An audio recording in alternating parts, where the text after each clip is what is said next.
What's going on? It's Asher coming at you today in Raid Shadow Legends. Welcome to the video, guys. You know what? Every so often in life, just when you least expect it, somebody, that special person just comes along and it just changes everything, right? You fall in love, and that's what happened to me again here in Raid Shadow Legends. That's right, I fell in love with a bunch of computer pixels, guys. All jokes aside, man, I have a new crush. I love you, Soda Drinks. I love you, baby. Please. Leave me alone! But I have a new crush inside the game, meaning the best champion I have maxed out in a long time. It is Yumeko. Today I'm going to spotlight how this champion has changed my account. Yumeko, I mean, she has the bunny ears. What are the fox ears? Fox ears, I guess. Bunny ears. She's got 5 freaking tails. She's got 5 tails. How can I resist? How can I resist, guys? Pervert. I love Yumeko. She's an insane champion. Was she worth the $500 that I spent on void shards to pull her? Yeah. Absolutely not. Absolutely not. No fake imaginary champion inside a video game is worth $500. Don't talk to me. However, she's still an amazing champion, and I can justify it because it's for the content. It's for the content, guys. So what does Yumeko do? First of all, why is she so good? Why am I so enthralled with this champion? On the A1, attacks 2 times. Each hit steals 7.5% turn meter. Not too bad, 15% turn meter steal on the A1 if she has 50% HP or more. If she has less, she's healing herself instead. On the A2, this is a very cool ability, and this is not even the highlight of her kit, right? On a 3-turn cooldown, when booked, has a 100% chance to place a hex debuff for 3 turns on 1 enemy. Okay, who cares, right? Well, read the passive effect. Passive effect on an active skill is very rare to see inside the game, but it's very cool, right? Whenever any enemy tries to place debuffs on either this champion or an ally, has a 75% chance of transferring those debuffs to a random enemy under a hex debuff placed by this champion. And keep in mind, she's placing that for 3 turns on a 3-turn cooldown. So hopefully there'll always be an opponent with hex on the team. And that's going to block those debuffs before they even touch your allies and transfer them right back on that hexer. What? Really effective almost everywhere inside the game. It's a 50% chance against bosses, but this is a passive effect built into the A2. This is really cool and obviously dynamic in multiple areas of the game. But really, Dance of Time is where it's at with Yumeko. This ability is absolutely insane. You can make the case this is the best ability inside the entire game. In fact, I almost want to make that case. So on a 5-turn cooldown when booked, decrease cooldown of all ally skills by 3 turns, increase cooldown of all enemy skills by 3 turns. A la a mix of Warlord and Kymar. The only difference is Warlord is just put all of the skills on cooldown, like totally on max cooldown. Kymar is resets all of ally skills, right? This is by 3 turns, but 3 turns in 99% of scenarios is all you need, right? 3 turns in the arena, even without the turn meter depletion that Warlord has. I mean, 3 turns of only using A1s from the opponents, provide you have enough accuracy, avoid champions, so don't have to worry about affinity matchups. That's going to be golden, right? If you can't kill the team in 3 turns, well, maybe you need some more firepower on your team, right? You can just build the team kind of to set up for 3-turn kills. And then on the reduced cooldown of all ally skills by 3 turns, that's all you need to activate the Seer Karma Burn ability, which I will show you, so you can use her as a Karma Burn reset to speed run anywhere inside the game, especially if you don't have Prince Kymar, or in addition to Prince Kymar, if you have both of them, you can run them and get 2 resets on your Seer. We'll show you that in a moment as well. So just an insane ability, and forget about speed runs, forget about the arena, which is, where I'm primarily using this A3 ability. It's good anywhere. It's an insane ability anywhere in the game against any boss in the game, right? Might not be resetting their or increasing their cooldowns on the bosses that are not susceptible to that, but definitely going to be effective, on the ally, keeping their best abilities going. Deep Cover plays a perfect veil buff on this champion for 2 turns at the start of each round. This is her other passive, her passive, not her active passive. I can't tell what's real anymore. This champion is immune to all debuffs if they're under a veil or perfect veil buff. So 15% AoE damage mitigation vis-a-vis the perfect veil, and immune to all debuffs. What? And then has accuracy in all battles by 60. Wow, this champion is absolutely insane, guys. All right, let me go ahead and show you how I built her. Yumeko, where are you, baby? Where are you? Am I a little too excited about a Raid Shadow Legends character, guys? Be honest with me. Be honest with me. All right, I'm going to exit while discreetly checking out the hot chick by the door.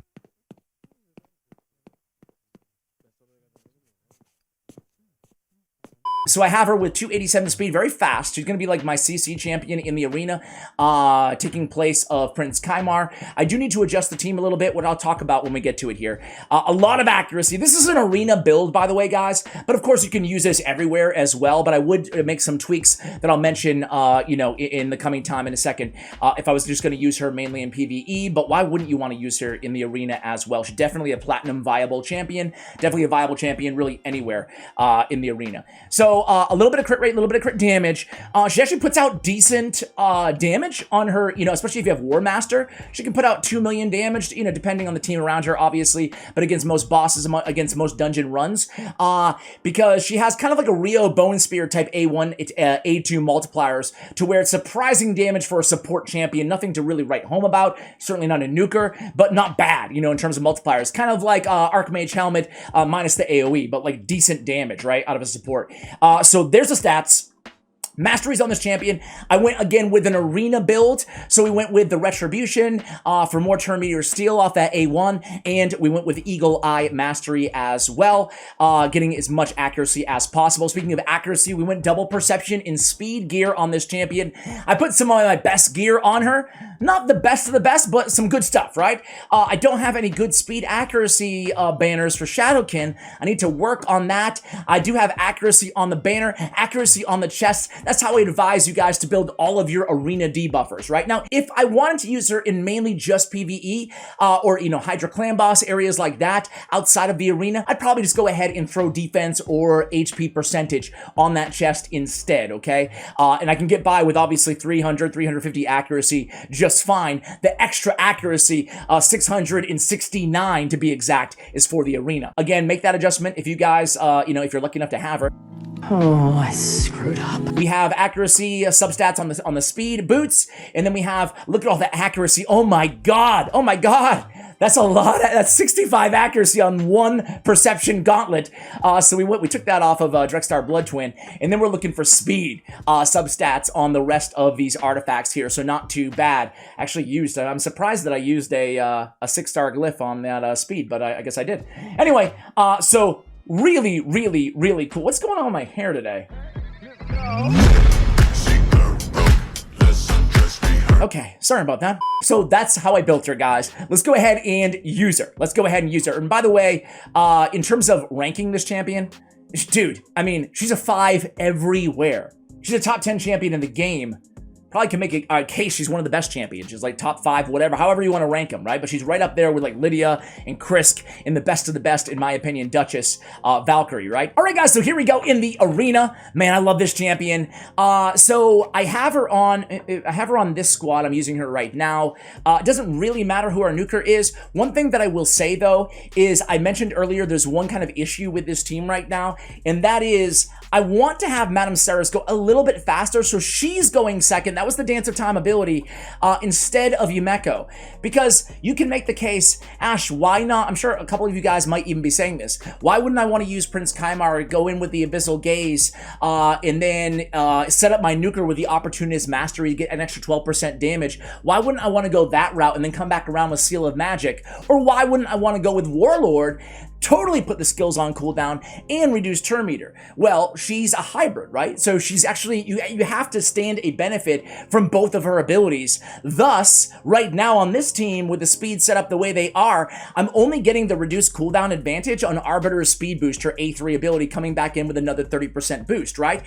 But I would like to get it also from, if not my nuker, usually the nuker is going to be slower than your CC champion in Yumeko, but I'd like to get a reduced cooldown on the Midnight Ritual ability of Madame Ceres as well. So I would like to make her a little bit faster. I think there's only like 5 speeds separating the two right now. So I'm just going to go ahead and make that change, you know, after this video. But I just wanted to note to you guys that if you're able to capitalize on reducing 2 of your allies' cooldowns on the same squad, and put the enemy's skills on 3-turn cooldown, I mean, that is the best of both worlds, right? Of Kaimar and of Warlord, a nice blend there. And that's why, again, we're seeing a lot of her in Platinum tier arena, right? On a lot of their teams, having that hybrid is oftentimes, in a lot of scenarios, a better option. I want to show you, by the way, speaking of hybrid, I want to show you her and Kaimar on the same team. Very fun here. What you can do is reduce the cooldowns of their reduce the cooldown. Here, I'll show you. So speed boost, We're going to go Dance of Time. We're going to go Seal of Magic. That will reduce the Dance of Time again.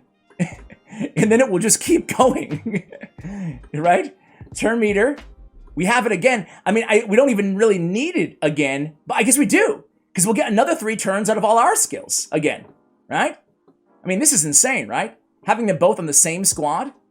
That's very interesting, isn't it? Want to do another one like that? That was cool. What is this arena right now? All right, let's try that same thing. That was kind of actually fun. Running them both. Oh, no. Okay, running them both together. Okay, so let's go Dance of Time. And you can see, reduce cooldowns, everybody. Abyssal Gaze, Trunda Nukes. Oh, I didn't mean to do Abyssal Gaze. I meant to do Seal of Magic. Oops. It doesn't matter. Come back in. Seal of Magic would have been the better route. I guess not, right? Let's go in here. And again, we don't have to worry about reviving because it's off cooldown. It's off cooldown. Here we go again. Come back to the nuke again. I mean, this just feels unfair. This just feels unfair. This just feels unfair. Very, very fun synergy there. Here, let's do one more team, guys. And then I will show you how I've been using her inside just speed runs, right? Speed runs. I could show you her against basically, I'm trying to use her everywhere. I've been messing around with some Hydra Clan Boss teams utilizing her, and I haven't, I got like 24 million on hard, so nothing worth showing you guys. I need to experiment more with the team. It was also on auto, but really, I'm not going to sit here and show you 24 million with the kind of gear and champions that I have. I'm not going to sit here and show you a 24 million damage and be like, wow, look at that, guys. I need to do work. But using her really anywhere that I'm having difficulty at all inside the game, just trying to pick the hardest teams here. Let's go again with this double reset team. Mithrala, by the way, expect a guide on Mithrala coming soon because she is insane as well. All right, here we go. Everybody's cooldowns are reduced. Let's do it. Let's seal of mat. No. Well, I guess it doesn't matter. I guess it doesn't matter. Yeah, let's do it. Come in there. Okay, I should have waited. I should have sealed the magic it. Sealed the magic it? Sealed the magic it? It doesn't matter. We have like unlimited cooldowns here, right? All right, let's put it on, I guess it doesn't really matter. I'm not sure who's gonna have the lowest resist here. Looks like they all have high-ish. Okay, so reset cooldowns again. I could really use a Madame Ceres on this team, to be fair, to be honest with you guys, right? But it doesn't matter. We come back in again with the Dance of Time. 3 more turns off cooldown. Wait, did it not just work on Kymar? Did I miss something there? I didn't notice that Kymar had the... Okay, it doesn't matter. We're still going to win this one. But Kymar still had a lot of... So that Hex, for example, guys, on that passive effect on that A2, like, obviously, Roto's not going to be putting any debuffs on my squad, but if he did, it would have a 75% chance of putting them right back on him before the debuffs even landed. So really, really cool, and that works with any champion on the enemy team, right? So if they have like a Madame Ceres trying to drop a decrease attack, decrease defense, it's going to have a chance of blocking that on an ally and sending that right back to Rotos, which is just so cool to have on a passive ability. So I hope I didn't speak too soon here. Going down, Arbiter goes down, but it's okay. A Madame Ceres on this squad instead of the cool. Look at that, like just trading the cooldowns. That is so wild, man. All right, guys, let's go ahead and go into a quick Doom Tower run, and I will show you guys kind of how I am using her along with Kymar on like a faster turn. Actually, this team, it shouldn't have taken me 43 turns. Let's see what went wrong here. I have this autoed out. So she's going in not with her Dance of Time as the first ability. We want to go ahead and... Oops. Oh, so that's what happened. We had the stun there from Seer. Let's do a different Doom Tower wave here. All right, so here we go, guys. It's simple stuff here. I'll show you the AI customization here, but essentially we have her and Kymar on the same team activating Seer. So keep in mind, Seer goes. We come in the second turn. She's going to go ahead and do Dance of Time. Seer's going to have her Karma Burn back up when it comes back around to her turn already. And then on turn 3, it's going to be the same thing, only Kymar's going to use his Seal of Magic. He's going to reset everything again. We get all the buffs. Seer goes, and everybody's dead in 15 turns. That's how it works, right? So let me show you really quick here in terms of the team setup, in case you guys are curious about building a team like this to activate Seer. Of course, the champion requirement is pretty high. You want a bunch of champions, like a Mausoleum Mage, somebody with a lot of buffs, obviously, to activate Seer's Karma Burn. That's why I have Duchess and Lydia on the squad, and a debuffer, obviously. So I have Prince Kaimar round 1. He's going to lead off with his A2. Round 2, he's going to lead off with his A1. And then on Yumeko, in round 3, of course, he's going to be prioritizing his Seal of Magic. And then on round 1, we're not going to be using Dance of Time with Yumeko. On round 2, we will prioritize and open with Dance of Time. And in round 3, we can just leave the same. Everybody else is just normal build. So guys, what do you think of Yumeko? Am I crazy for falling in love with this beauty, this 5-tail beauty? Let me know in the comments below, guys. Thank you so much for watching, and as always, take care, guys.